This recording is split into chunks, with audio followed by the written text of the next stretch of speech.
اے مسلمانوں تمہارے لیے اللہ کے رسول کی زندگی میں بہترین نمونہ موجود ہے.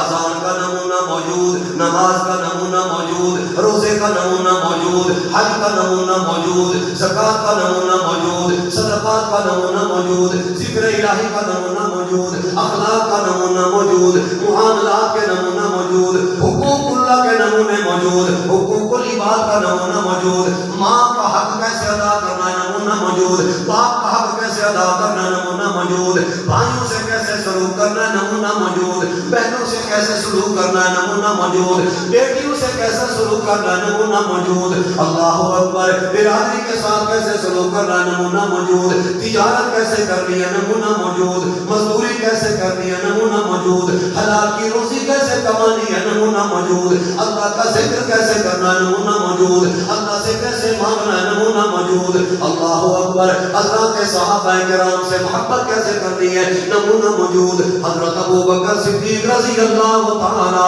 عنہ کو خلیفہ اول بلا فصل ماننا ہے، اس کا نمونہ موجود. حضرت عمر فاروق کو شان والا صحابی، مراد نبی، داماد علی ماننا ہے، نمونہ موجود. حضرت عثمان ذوالنورین رضی اللہ تعالی عنہ سے محبت کیسے کرنی ہے نمونہ موجود. حضرت علی شیر خدا سے محبت کیسے کرنی ہے نمونہ موجود. حضرت بلال سے محبت کیسے کرنی ہے نمونہ موجود. الغرض حضرت علی نے معاویہ کہتے تھے وہی کو صحابی کیسے ماننا ہے، ان سے محبت کیسے رکھنی ہے نمونہ موجود. تمام ازواج مطہرات کو امہات المومنین ماننا ہے نمونہ موجود. تمام ازواج مطہرات سے محبت رکھنی ہے نمونہ موجود. اہل بیت سے محبت رکھنی ہے نمونہ موجود. اب ذرا سنیے اللہ کریم نے قرآن مقدس میں آمنہ کے لال کی سیرت کا مرکزی پہلو بیان کرتے فرمایا محمد رسول اللہ والذین معه اشداء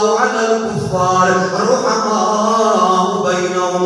اللہ کریم فرماتے حضرت محمد صلی اللہ علیہ وسلم اللہ کے رسول ہیں، اور جو ان کی سمدت میں آ گئے، ان کی معیت میں آ گئے، ان کی رفاقت کو اختیار کر گئے.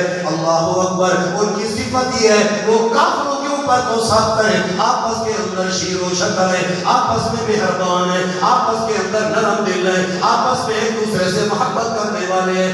اللہ کریم نے فرما دیا میرے پیغمبر کی سیرت کا مرکزی پہلو مان لو. مرکزی پہلو یہ ہے کہ صحابہ سے بھی محبت کرو، اہل بیت سے بھی محبت کرو.